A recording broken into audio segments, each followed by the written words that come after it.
আর কিছু বলা লাগবে না, ওরা কি বলো তা না, ওরা কথা বললেই তোমাকে জবাব বলতে হবে যে অমুকটা মারছো কেন, জবাব দাও। কেন্দ্রীয় নির্বাহী সংসদের কাছে পৌঁছে দিব আপা, আপনি আবার নির্দেশনাটা দেন আপা, আমি পৌঁছে দিব আপা।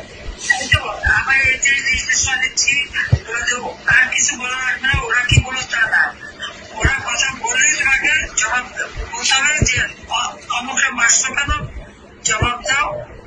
এই বন্ধের এভাবে লাঞ্ছিত করছো কেন, পাকিস্তানি আলাদা বাহিনীর মধ্যে সেটা জবাব দাও। তোমাদের ওইটাই যাবে কমান্ড, ওইটা কমে যাবে।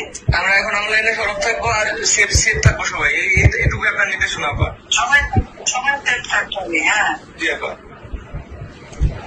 সবাই যে কজন কেন্দ্রীয় কমিটি যাদের নামের তালিকা বাংলাদেশের সবাইকে সেফ থাকতে হবে। জি আপা। এরা মানুষের জানতে আপা আপনি শুধু এইটুকু জায়গায় দেখেন, আমরা ছাত্রলীগ আপনার সাথে বেমানি করিনি আপা, আমরা রাজপথে রক্ত দিছি, আমরা জীবন দিছি আপা, প্রয়োজনে আবার দিব, 1000 বার জন্ম নিব প্রয়োজনে, আমরা আপনার সাথে বেমানি করি নাই, কখনো করবো না আপা। আচ্ছা জি আপা, জয় বাংলা আপা।